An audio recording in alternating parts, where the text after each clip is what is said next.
Good morning dear students. Gayatri Vidya Mandir senior secondary school Sanchore के YouTube channel पे आप सभी का एक बार फिर से स्वागत है। जैसा कि आपको पता है कि पिछले वीडियो में हमने अपना जो लेसन है वाटर उसको प्रारंभ किया है, शुरू किया है, जिसका जो शीर्षक है वो है जल। और आपको पता है कि ये लेसन आपका प्रोफेसर सीवी रमन के द्वारा लिखा हुआ एक ऐसे है जो कि मानव जीवन के लिए पानी का क्या महत्व है इस बात पर प्रकाश डालता है, जिसमें हमने शुरुआत का कुछ लेसन जो है जिसको हमने पढ़ लिया था। हमने ये शुरू का जो है man has through the ages के बरसों से मनुष्य जो है जीवन के काल्पनिक अमृत को खोजता रहा है। शॉर्ट यानी खोजना। अ ड्रॉट ऑफ विच यानी जिसका एक ड्रॉट यानी एक बूंद या एक घूंट ये समझा जाता है कॉन्फेर इमॉर्टैलिटी के। वो कॉन्फेर यानी प्रदान करने वाला होता है, इमॉर्टैलिटी यानी अमृत। But the true elixir of life, लेकिन सीवी रमन कह रहे हैं कि जीवन का जो सच्चा अमृत है वो लाइज यानी पड़ा हुआ है नियर अवर हैंड्स, हमारे हाथों के बिल्कुल नज़दीक है, हमारे आसपास है। वो किसकी बात कर रहे हैं? वो उस पानी की बात कर रहे हैं, वो इस जल की बात कर रहे हैं। For it is the commonest of all liquids, क्योंकि ये सभी जितने भी लिक्विड हैं, जितने भी पेय पदार्थ हैं, तरल पदार्थ हैं, उनमें सबसे ज़्यादा कॉमनेस्ट यानी सबसे ज़्यादा सुलभ या आसानी से प्राप्त किया जा सकने वाला है, जिसे क्या बोलते हो आप? Plain water. उन्होंने ये भी बताया, जहाँ से क्वेश्चन भी बनता है और मैंने इसका जिक्र भी किया था। I remember one day standing on the line which separates the Libyan desert. मुझे याद है कि एक दिन मैं एक ऐसी रेखा पे खड़ा हुआ था जो रेखा लीबिया के उस मरुस्थल को, डेजर्ट यानी मरुस्थल या रेगिस्तान को, valley of the Nile in Egypt यानी मिस्र में जो नील नदी है उससे अलग करती है। यानी एक बार में एक ऐसे स्थान पर खड़ा था जो रेखा उस लीबिया के मरुस्थल को उस नील नदी की घाटी से विभाजित करती है कि एक तरफ तो आपका जो मरुस्थल था जहाँ पे रेत जो है वो काफ़ी मात्रा में था, रेगिस्तान था पूरा जहाँ पे हरियाली नहीं थी, और एक तरफ काफ़ी हरियाली थी, नदियाँ थीं, ठीक है ना। तो उससे अलग करता है। एक बार मैं ऐसा उस जगह पे खड़ा हुआ था तो कह रहे एक तरफ मैंने देखा कि केवल लहराता हुआ रेत का समंदर था, blowing sand, without the speck of green, जहाँ पे हरियाली का कोई भी चिन्ह नहीं था, ना ही किसी भी प्रकार का कोई जीवित व्यक्ति या कोई भी जीव जंतु या प्राणी था। जबकि ऑन दी अदर साइड यानी दूसरी तरफ मैंने देखा था ले वन ऑफ द ग्रीनेस्ट यानी सबसे ज़्यादा हरा भरा, सबसे ज़्यादा उपजाऊ, सबसे ज़्यादा घनी आबादी वाले क्षेत्रों में से एक क्षेत्र था जो टीमिंग विद लाइफ यानी जो जीवन और वेजिटेशन यानी वनस्पति से भरपूर था। यहाँ तक हमने जो है विद्यार्थियों पिछले वीडियो में पढ़ लिया था, और यहाँ से क्वेश्चन भी आपका बनता है, what made the wonderful difference between the Libyan desert and the valley of the Nile in Egypt. ठीक है ना, कि जो आपकी नील नदी है वो एक तरीके से कहा जाए तो मिस्र के लिए एक वरदान है, क्योंकि मिस्र की जो सभ्यता है वो अपने नील नदी के आसपास ही पनपी है। अब हम देखेंगे इससे आगे। तो वो डिफरेंस किससे था? तो मैंने आपको बताया था कि आप सबसे पहले तो क्या करना है कि जो भी क्वेश्चन है वो तो लिखना ही है, और डिफरेंस के लिए है कि respective presence and the absence of water, यानी एक तरफ तो पानी की उपलब्धता थी और एक तरफ पानी की उपलब्धता नहीं थी, तो ये चीज़ जो है उसको अंतर करती है। अब हम देखते हैं कहाँ से हमें शुरू करना। हमने यहाँ तक आपका जो है टॉपिक पढ़ लिया था और यहाँ से आगे अब हमें पढ़ना है। देखते हैं प्रिय विद्यार्थियों, ध्यान देंगे आप, हमें पढ़ना व्हाट मेड पे सी। ओके, देखें, what made this wonderful difference, what made this wonderful difference, कि एक तरफ तो हरियाली थी और एक तरफ केवल मरुस्थल था। What made this wonderful difference, यानी ये अद्भुत सा अंतर किस कारण से था या फिर क्यों था। तो बता रहे हैं, आंसर भी दे रहे हैं, it is the water of the river Nile. It is the water यानी ये जल है, ऑफ द रिवर नाइल यानी नील नदी का, जो फ्लोइंग डाउन, जो फ्लोइंग डाउन यानी जो बह रहा है, टू दी मेडिटेरेनियन। मेडिटेरेनियन यानी आप यहाँ देख सकते हैं, ये देखें, मेडिटेरेनियन यानी भूमध्य सागर। ठीक है, वहीं पे आते हैं कि ये नील नदी का पानी है जो flowing down to the Mediterranean यानी जो भूमध्य सागर से, from its sources a couple of thousands of miles away, यानी जो इसका स्रोत है, सोर्स का तात्पर्य क्या होता है, स्रोत, जो अपने भूमध्य सागर अपने स्रोत से couple of thousands of miles away, यानी कपल ऑफ थाउजेंड्स यानी लगभग 2000 मील दूर से लगातार बह करके आ रहा है। ये वंडरफुल जो अद्भुत सा डिफरेंस है, वो डिफरेंस किसके कारण है, वो डिफरेंस जो है आपकी जो नील नदी है उसके कारण है। नील नदी जो अपने स्रोत से, उस भूमध्य सागर से 2000 मील दूर बह करके आ रही है। ठीक है, देखिए, जियोलॉजिस्ट का तात्पर्य क्या होता है, भूवैज्ञानिक। ठीक है, जिन्हें भूमि के बारे में ज्ञान होता है, जानकारी होती है, भूवैज्ञानिक बोलते हैं। जियोलॉजिस्ट टेल अस, यानी जो भी भूवैज्ञानिक हैं वो हमें टेल यानी बताते हैं, that the entire soil, entire यानी कि ये समूची जो सॉइल है, जो समूची मृदा है, ऑफ द नाइल वैली यानी उस नील घाटी की, is the creation of the river itself. Is the creation यानी वो रचना है, क्रिएशन यानी रचना। ठीक है, क्रिएशन यानी रचना के जो भी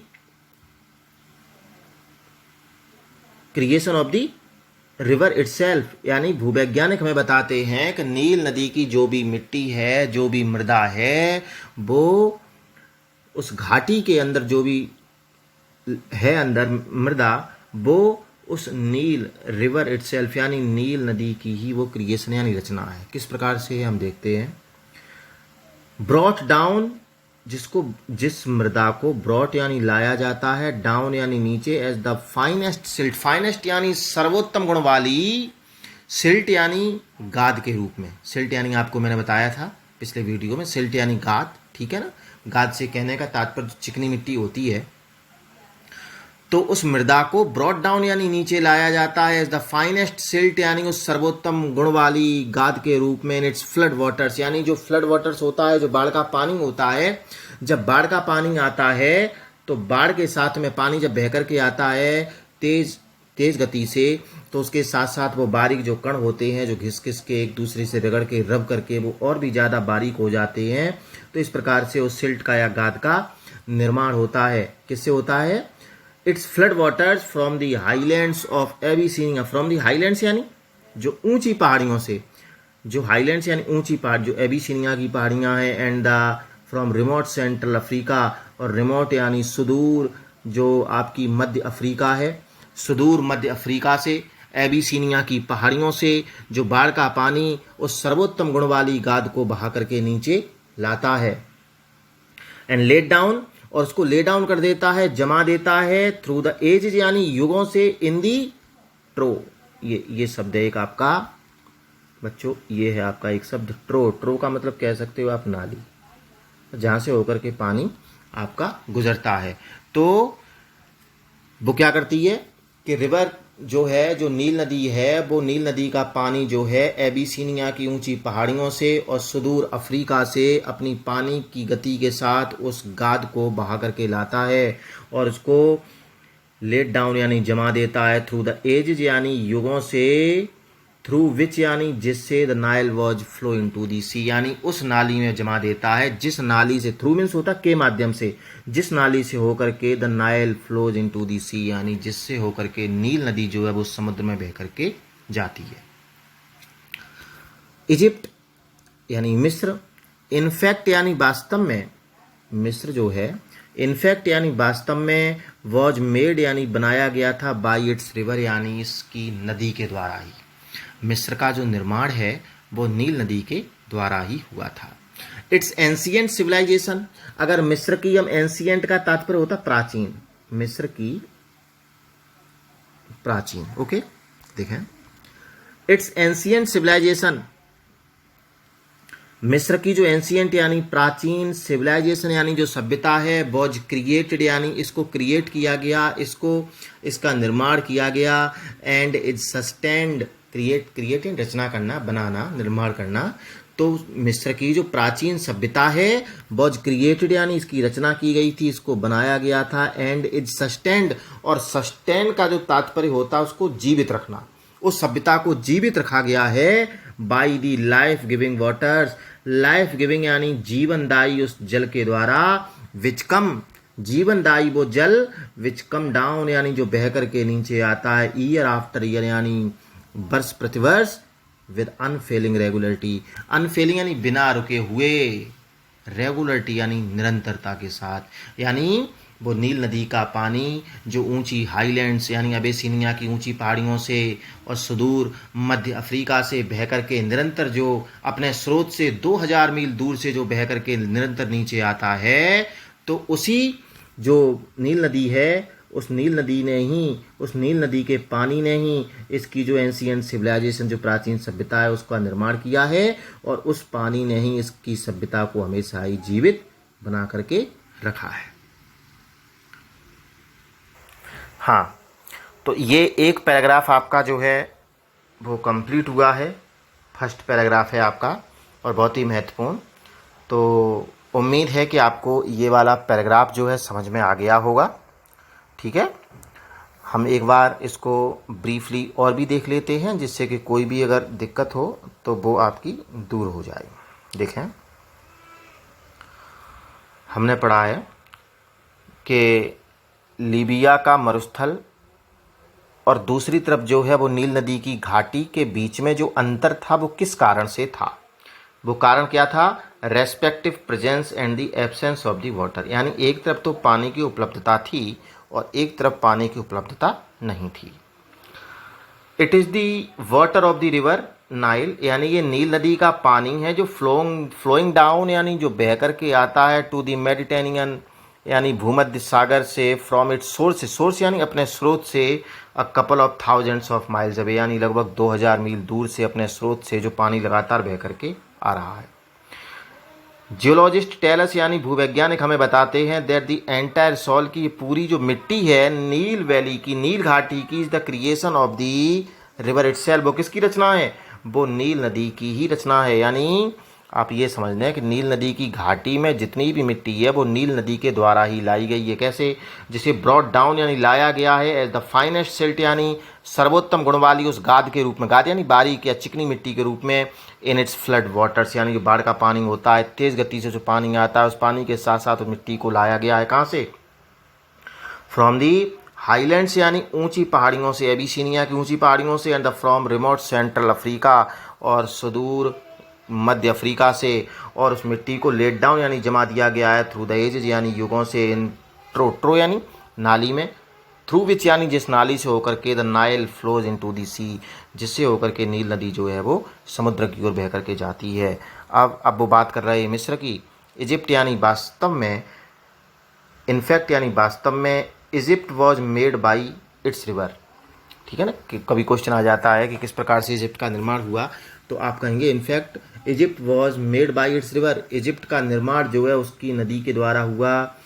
इसकी इट्स यानी इजिप्ट की, यानी मिस्र की जो प्राचीन सभ्यता है वॉज क्रिएटेड यानी उसका निर्माण किया गया, एंड सस्टेन्ड और उसको जीवित रखा गया है by the life giving waters यानी उस जीवनदायी जल द्वारा। वो जीवनदायी जल जो which come down year after year यानी जो वर्ष पर्यंत बह करके नीचे आता रहता है, with unfailing regularity. Unfailing regularity का मतलब होता है बिना असफल हुए, जो निरंतर बह करके नीचे आता रहता है। ठीक है, एक पैराग्राफ आपका ये कंप्लीट हो गया है। अब हम देख लेते हैं आपका जो सेकंड पैराग्राफ है उसको भी देख लो। सीवी रमन साहब कह रहे हैं कि आई गिव दिस एग्जाम्पल, मैं ये उदाहरण देता हूँ या दे रहा हूँ, एंड कुड गिव और दे सकता हूँ, मैनी अदर्स यानी बहुत से दूसरे एग्जाम्पल्स, दूसरे उदाहरण। मतलब कहने का तात्पर्य उन्होंने एक एग्जाम्पल दिया ऊपर, एग्जाम्पल दिया उन्होंने लीबिया का मरुस्थल और एक तरफ वो नील नदी की घाटी के बीच में जो अंतर था वो किस कारण से था। मेन पॉइंट हमारा कहाँ पे आ जाता है, जल पे आ जाता है। तो कह रहे मैंने ये उदाहरण दिया, या फिर कुड गिव मैं दे सकता हूँ, मैनी अदर्स मैं और भी दूसरे दे सकता था, टू एम्फेसाइज यानी जोर देने के लिए, दैट दिस कॉमन सब्सटेंस कि ये कॉमन यानी साधारण सा ये सब्सटेंस यानी पदार्थ, विच यानी जिसको वी टेक फॉर ग्रांटेड, जिसको we take for granted. Take for granted का तात्पर्य है बच्चों महत्व ना समझना। टेक फॉर ग्रांटेड का तात्पर्य क्या है, महत्व को ना समझना। कि इस बात पर जोर देने के लिए मैंने ये उदाहरण दिया है, या और भी मैं दूसरे उदाहरण दे सकता था कि वो कॉमन सा सब्सटेंस, वो सामान्य सा पदार्थ which we take for granted, जिसका महत्व तो नहीं समझते हैं इन एवरीडे लाइफ यानी अपने रोजमर्रा के जीवन में, इज द मोस्ट पोटेंट, वो मोस्ट यानी सर्वाधिक, पोटेंट यानी शक्तिशाली, एंड द मोस्ट वंडरफुल, और सबसे ज्यादा, पोटेंट का मतलब शक्तिशाली और वंडरफुल का मतलब अद्भुत होता है, ठीक है ना। वो सबसे ज्यादा शक्तिशाली और सबसे ज्यादा अद्भुत थिंग यानी चीज है on the face of the अर्थ। यहाँ फेस का तात्पर्य जो है वो चेहरा नहीं है, बल्कि फेस का तात्पर्य है सरफेस, ठीक है, सरफेस जिसको बोलते हैं सतह। आगे देखें वो क्या है, वो कॉमन सी चीज, वो सामान्य सा पदार्थ जिसका हम अपने रोजमर्रा के जीवन में कोई भी महत्व नहीं समझते हैं, इज मोस्ट पोटेंट यानी सर्वाधिक शक्तिशाली, एंड मोस्ट वंडरफुल, सबसे ज्यादा अद्भुत चीज है on the face of the earth यानी पृथ्वी की सतह पे। It has played a role of vast significance, इस पानी ने प्लेड यानी निभाया है, रोल यानी भूमिका, वास्ट सिग्निफिकेंस, वास्ट यानी विशाल या बड़े, और सिग्निफिकेंस यानी महत्व की, इन शेपिंग यानी आकार प्रदान करने में, the course of the earth history, course यानी दिशा को, ऑफ द अर्थ हिस्ट्री यानी पृथ्वी के इतिहास की दिशा को, कोर्स यानी यहाँ पे दिशा, ठीक है, डायरेक्शन, ठीक है, पृथ्वी के उस इतिहास की दिशा को, शेप यानी आकार प्रदान करने में महत्वपूर्ण भूमिका अदा की है किसने, पानी ने, and continues to play the leading role, और ये जल ही है जो लगातार प्ले यानी निभा रहा है, लीडिंग यानी अग्रणी भूमिका, in the drama of life यानी हमारे इस जीवन रूपी नाटक में, जीवन के इस नाटक में, on the surface of our planet यानी हमारे प्लानिट, हमारे ग्रह के सरफेस यानी सतह पर, जिसके बारे में अभी मैंने बताया, सरफेस यानी सतह, कि ये पानी ही है जिसने लगातार इस पृथ्वी के इतिहास की दिशा को आकार प्रदान करने में महत्वपूर्ण भूमिका अदा की है, और ये पानी ही है जो लगातार हमारे जीवन रूपी इस नाटक में इस पृथ्वी की सतह पर अग्रणी यानी लीडिंग यानी महत्वपूर्ण या अग्रणी भूमिका को अदा कर रहा है, ठीक है ना। तो ये हमारा एक और पैराग्राफ हो गया है प्रिय विद्यार्थियों। उम्मीद करता हूँ कि आपको ये समझ में दोनों ही पैराग्राफ आए होंगे। इनके जो भी संभावित क्वेश्चंस हैं दोनों पैराग्राफ्स के, पहले हम कल उसको डिस्कस करेंगे, उसके बाद जो थर्ड पैराग्राफ है उसको हम लर्न करेंगे। मैं आशा करूंगा कि आप जो आपका ये थर्ड पैराग्राफ है, मैं चाहूँगा कि इसके जो भी आपके वोकैबुलरी है आप इसको धैर्य के साथ पहले तो याद कर लें, ठीक है ना, और ऊपर के जो 2 पैराग्राफ आपको पढ़ा दिए हैं इनको अच्छी तरह से आप रिवाइज कर लें, ठीक है। तब तक आप पढ़ते रहें, स्वस्थ रहें, सुरक्षित रहें। धन्यवाद।